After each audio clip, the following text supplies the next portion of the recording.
had a brief interruption. But yeah, so this is this has baffles extending all the way down. This is a really long suppressor. It's super cool. Let's check the end cap. Let's see what we got going on down here.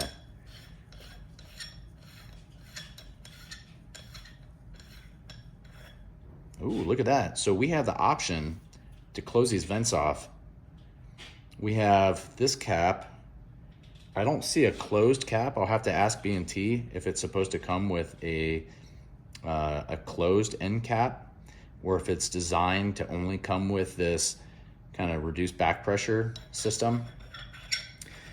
Interesting. And it does only come with this cap. So let's see what else we got here. All right, so that's what we got. That's, wow, man, look how long that thing is. Hey guys, so quick follow-up before the end of this video, shortly after rather, the end of the video, I talked to my folks at B&T about this ring, and I got an answer, and this is really interesting, so check this out.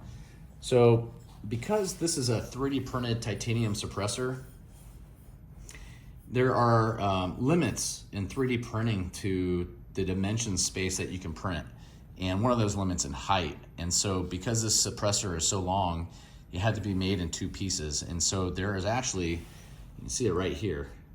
This is a spot where this suppressor is gonna come apart. And I asked them if there was intentional, and they said it's predominantly because of the printer. They didn't really say there was any other reason. But here's what I'm wondering.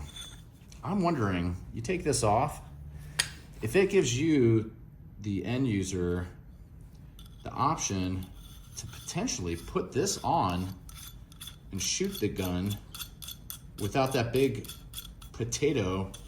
But this is on backward. This looks like it's on a little backward here. Let's try this. I bet you could probably shoot this gun without the end of the, call it the potato, right? This is kind of big like a potato. We're gonna call this a potato. That you might be able to shoot this firearm without the potato. So let's see how this looks with just the stem, which, you know, again, keep in mind, this is baffled. This has a kind of a vent system in it. Let's see how this looks without that potato on there, and if there's any utility in maybe shooting this with this kind of configuration, and not that potato. If this locks down, this actually might be pretty sweet. I might just have to take this thing out and range test it, because I think it's so unique.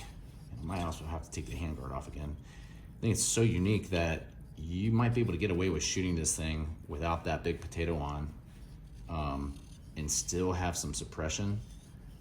And it would be really interesting to see if that's gonna make a big difference. I don't know if I would feel comfortable shooting this before taking this handguard off. Okay, so let's take a look. Actually, that's on there snug. I'd feel pretty comfortable shooting that right now. How cool is that? Right? Is that interesting or what? I like that. I think that's really, really cool. I did ask if this could be used independently of that stem, you know, maybe make it like a PDW configuration, or maybe, wouldn't it be interesting if you could buy like a shorter section, slide that shorter section over it, and now you essentially have an SPC9 PDW. That would be really interesting, wouldn't it? That'd be very cool. Maybe B&T can make a short section, buy a secondary handguard, or even have a handguard where this tucks under it. I don't know. Some lot of options, but I think this is gonna be fun to range test. I think we will do that. You guys put down in the comments below if you'd like to see this thing range tested, and maybe do a comparison on the sound suppression quality. I'd be curious what your thoughts are. Again, you guys take care. This is the last section of the video, I swear. Hope everybody stays prosperous out there, stays safe, and does well, and be patient, guys. Trump 2025, take care.